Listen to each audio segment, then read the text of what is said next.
الله الرحمن الرحيم الحمد لأهله والصلاة لأهلها أما بعد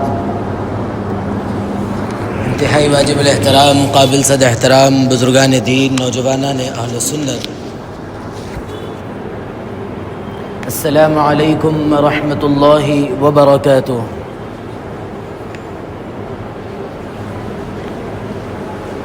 اللہ تعالیٰ کا فضل و کرم اور اس کا احسان ہے کہ اس نے ہم سب کو یہ مقدس ساعتیں یعنی ذی الحجہ کے سلسلے میں جو فضائل ہے اللہ تعالیٰ نے اس کی توفیق عطا فرمائی اور اللہ تعالیٰ نے وہ مقدس ایام میسر فرمائے۔ اب یہاں پر پہنچنے کے بعد اب ہمارے نصیب کی بات ہے کہ ہم میں سے کون ان ایام کو عبادات کے نذر کیے اور ہم میں سے کون ان ایام کو ضائع کیے ہیں۔ جو لوگ اس کی قدر کیے ہیں وہ اللہ کے یہاں بڑے اجر و ثواب کے مستحق بن گئے، اور جو لوگ اس کی قدر سے محروم رہے تو وہ اللہ کے یہاں اللہ کی رحمتوں سے گویا وہ محروم ہو گئے۔ ابھی بھی وقت ہے، جو بچا ہوا وقت ہے، خاص طور سے جو عید کی رات ہوتی ہے جیسا آج کی رات، اس رات میں اللہ تعالیٰ کی طرف سے دعاؤں کی قبولیت ہوتی ہے اور اللہ تعالیٰ اپنے بندوں پر خاص رحم و کرم کا معاملہ فرماتے ہیں، اور اس رات کی عبادتیں اللہ کے یہاں مقبول اور دعائیں اللہ کے یہاں قبولیت کے درجے کو پہنچتی ہے۔ اس لیے کم از کم آج کی رات ضائع ہونے سے بچائے، جو کام ہے قبل از وقت کر کے تیار رہیں، اور ایسا نہ ہو کہ ہم آج کی بچی ہوئی رات بھی ہم ضائع کر دیں، تو ہمارے لیے بد نصیبی کی بات ہے، کیونکہ ہم میں سے کون جانتا ہے کہ آنے والی عید، چاہے وہ عید الفطر ہو یا عید الاضحیٰ ہو، کون پانے والا ہے، کس کو ملنے والی ہے۔ اب یہ پتہ نہیں کل عید کی نماز ہم میں سے کون پائے گا کون نہیں پائے گا، اس لیے جو وقت ہم کو ملتا ہے اس وقت کی قدر کر لینی چاہیے۔ جو وقت ہم کو ملتا ہے اس کو اہتمام سے عبادات میں، اللہ کی رضا میں اور جناب نبی کریم علیہ الصلاۃ کی تعلیمات پر عمل میں لگا دینا چاہیے۔ اللہ رب العزت ہم سب کو توفیق عمل نصیب فرمائے۔ اللہ تعالیٰ نے انسان کو اشرف المخلوقات بنایا، اللہ نے انسان کو عزت بخشی، اور قرآن کریم میں بھی فرمایا کہ وَلَقَدْ كَرَّمْنَا بَنِي آدم، کہ جو عزت جو بخشی گئی ہے وہ ایک انسان کو بخشی گئی ہے۔ اور اللہ تعالیٰ نے جتنی مخلوق اس دنیا میں پیدا فرمائی ہے انسان کو کے علاوہ، وہ تمام مخلوق کو انسان کا خادم بنایا ہے اور انسان کو مخدوم بنایا ہے۔ جانور ہے، اللہ نے حلال کیے جو جانور ہیں، اس کا گوشت ہمارے لیے ہے، درخت ہے، اس کے پھل ہے، زمین سے اگنے والی ترکاریاں ہیں، جو کچھ دنیا میں جو چیزیں ہیں، سورج ہے، چاند ہے، ہر اللہ کی ہر مخلوق انسان کی خادم ہے اور انسان مخدوم ہے۔ اسی طرح اللہ تعالیٰ نے جتنے چیزیں جو جب ہم کو خدمت کے لیے بنائی ہے تو ہماری بھی ذمہ داری یہ ہے کہ ہم اس سے فائدہ اٹھائے، اس سے پس و پیش ہونا، پیچھے ہٹنا یہ ایک مسلمان کے لیے نامناسب ہے کہ یہ نہیں ویسا نہیں ویسا نہیں، یہ سب ذہنی فطور، ذہنی خیالات ذہنوں سے نکالیں، اور نکال کے اللہ نے جن چیزوں کو ہمارا خادم بنایا ہم اس سے برابر خدمت لیں۔ اب اللہ نے ہمارے لیے گائے بکرا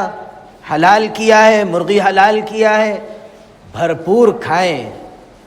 اور یہ سب چیزیں ذہنوں میں انسانوں کے کیسے آگے سمجھ میں نہیں آتا کہ یہ کھائے تو ایسا ہوتا، وہ کھائے تو ویسا ہوتا۔ ارے حرام چیز جا کے کھا رہے ہیں، وہاں پہ سمجھ میں نہیں آ رہا صحت کے لیے نقصان دہ ہے یا فائدہ مند ہے، حلال چیزوں میں سوچتے ہیں کہ کیا فائدہ کیا ہے، نقصان کیا ہے۔ ہاں جو صحت کے لیے زیادہ مضرات ہیں ان سے بچنا ٹھیک ہے، بہتر ہے، لیکن خاص طور سے ہم وہ نہیں کھاتے، یہ نہیں کھاتے، ان چیزوں کو ذہنوں سے نکالے، ذہنوں کو صاف کرے۔ اللہ نے جتنی چیزیں حلال رکھی ہے پیٹ بھر کے کھائے. مرنا ہے ایک دن مریں گے, لیکن کھا کے مریں گے. جب اللہ نے ہماری خدمت کے لیے بنایا تو ہم اس سے پوری پوری خدمت لے کے جائیں گے. اسی طور پر اللہ نے ایک یادگار کے طور پر ہمارے لیے قربانی کے دن رکھا, اور قربان ہونے کے لیے ہمارے پاس جانور رکھے. ہم اس سے فائدہ اٹھائے, اس کی قربانی دے. اور قربانی کے یہ جو 3 دن ہوتے ہیں, ان 3 دنوں کے اندر اللہ کے نزدیک قربانی سے زیادہ افضل کوئی عمل نہیں ہے, اس لیے ہم قربانی کو ترجیح دیں. ہم یہ سب ذہنوں سے نکالے کہ ہم جو ہے کہیں دے دیں گے, جہاں سستا ہو رہا بنگال میں 1800 روپے میں حصہ ہے وہاں دے دیں گے, وہ فلاں جگہ اتنے سستے میں جو ہے قربانی ہوگی ہم وہاں دے دیں گے. کہ کیا ہمارا عبادات سے تعلق رہا؟ حالانکہ یہ جو عبادت ہے یہ خود کرنے کی, محبت سے کرنے کی, انوالو ہو کر کرنے کی چیز ہے, آپ خود کرنے کی چیز ہے. لیکن ہمارے ذہنوں میں وہ کون گوشت بانٹیں گا, وہ کون سنبھالیں گا, وہ کس کو دیں گے, وہ گوشت رہا تو جا کے وہ فلاں رشتہ دار کو منہ دکھانا پڑیں گے. یہ سب کیا ہمارے خیالات بن رہے ہیں؟ حالانکہ یہ عبادت ذوق کی, شوق کی عبادت ہے. آپ کو یہ بات ابھی آگے آئے گی کہ جو ذبح جس کی قربانی ہے, جس کے نام کی قربانی ہوتی ہے, اس کو بہتر یہ ہے کہ وہ ذبح کرے. جو ہمارے خواتین میں سے ہے ان کو کم از کم جو ہے اللہ کے نبی علیہ الصلاۃ والسلام حضرت عائشہ رضی اللہ عنہا سے فرمایا تھا کہ جب قربانی کا تمہارا جب جانور ذبح ہو تو تم سامنے ٹھہرے. تو یہ جو اسلام نے اپنے ماننے والوں کو جو تعلیمات دی ہے, یہ اس وجہ سے دی ہے کہ ان کے اندر یہ محبت, یہ عقیدت اور یہ ذوق اور شوق بڑھے, اور وہ ذوق اور شوق اور محبت سے یہ اعمال کرے. اور جب قربانی کا ہم جانور لاتے ہیں تو پھر اس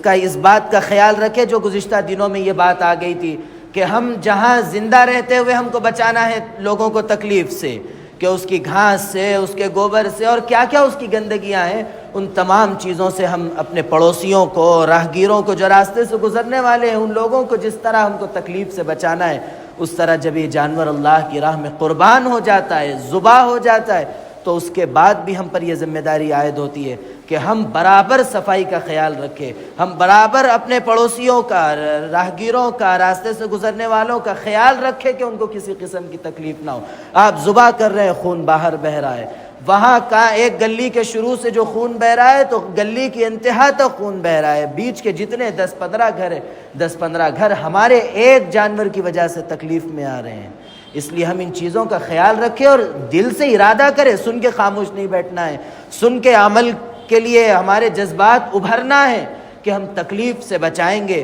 یہ عمل قربانی کا ہے, ہم قربانی دیں گے, صاف صفائی ہم کریں گے. ان چیزوں کا خیال رکھیں, ایسا نہ ہو کہ ہماری یہ عبادتیں دوسروں کے لیے تکلیف کا سبب بن کر ہمارے لیے گناہ کا سبب بن جائے. ایسا نہ ہو کہ وَإِثْمُهُمَا أَكْبَرُ مِن نَفْعِهِمَا بن جائے, کہ ثواب کم, نیکی کم, فائدہ کم, لیکن نقصان زیادہ. ایسا نہ ہو, بلکہ ہم اپنے طور پر مکمل اہتمام کرتے ہوئے صفائی کا خیال رکھیں. اور گزشتہ بھی یہ باتیں آئی تھی کہ ہم کنڈی کا مطلب یہ ہے کہ ہم لے جا کے کچرا وہاں ڈالے, کچرا پھیلائے نہیں, بلکہ کونے سے شروع سے ڈالنا شروع کرے, تاکہ جو راستے گزرنے والے ہماری وجہ سے تکلیف کا وہ سامنا کرنا نہ پڑے. ان چیزوں کا خاص خیال رکھنا چاہیے. اور جب قربانی کا جانور ذبح ہوتا ہے تو سامنے کھڑے ہونا چاہیے, اپنے ہاتھ سے ذبح کرنا چاہیے. اور یہ جو قصائیوں کو جلدی ہوتی ہے کہ وہ مرنے سے پہلے اس کی ٹانگ توڑنا شروع کر دیتے ہیں, اس کی چمڑی کو کاٹنا شروع کر دیتے ہیں, یہ آپ پر ذمہ داری عائد ہوتی ہے, قربانی کرنے والے پر یہ ذمہ داری عائد ہوتی ہے. اس پر یہ لازم ہے کہ اس قصائی کو روکے کہ وہ جانور کے ساتھ اچھا سلوک کرے, اس کے مرنے کے بعد اس کے اگلے مراحل کو پورا کرے. ایسا نہ ہو کہ اس سے زیادہ جلدی ہمارے کو اور ہم مرنے سے پہلے اس کے پیر توڑنا شروع کر دے, اس کی چمڑی آگے تک کاٹنا شروع کر دے. ایسا نہ ہو, بلکہ جانور کا احترام کرے اور اس کا برابر جس طرح اس کے ذبح کے آداب ہے, مکمل مرنے تک انتظار کرنا, اس کے ٹھنڈا ہونے تک انتظار کرنا, ان چیزوں کا خاص خیال رکھے. اور پھر جہاں تک مسئلہ آتا ہے قربانی کی کھالوں کا, تو پھر اس کے اندر ایک چیز یہ ہے کہ اس کے اندر مالک ہونا شرط ہے, اونرشپ اس کے اندر لازم ہے. اس لیے آپ اس کو آپ کسی مسجد کو نہیں دے سکتے، آپ کسی تنظیم کو نہیں دینا چاہیے، اس لیے کہ بعض تنظیموں کے اندر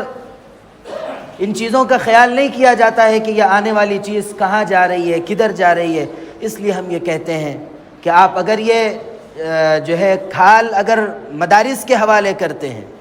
تو ایک تو صدقہ کرنے کا ثواب ہے ہی ہے، اور دوسرا دین کی خدمت گزاروں کی ایک طرف سے مدد ہو جاتی ہے۔ اس لیے ہم کوشش یہ کریں کہ یہ مدارس کو دیں، اور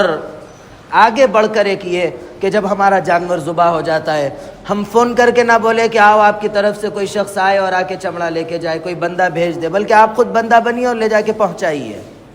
یہ آپ کے لیے ثواب کا کام ہے، آپ کا اس دن کا ہر عمل آپ کے لیے ثواب بنتا ہے۔ اس لیے ہر اعتبار سے کوشش یہ کرے کہ ہم اپنے طور پہ ہر عمل کریں، ہر عمل ہم کریں،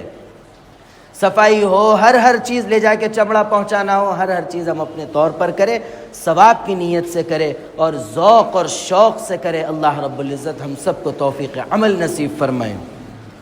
اور کل جب عید کے لیے ہم آتے ہیں تو عید کے جو آداب ہے وہ یہ کہ ایک راستے سے آئیں، دوسرے راستے سے جائیں، اور عید الفطر کے اندر تو یہ ہے کہ آپ کچھ میٹھا کھا کے آنا چاہیے، اور لیکن عید الاضحیٰ کے اندر یہ ہے کہ آپ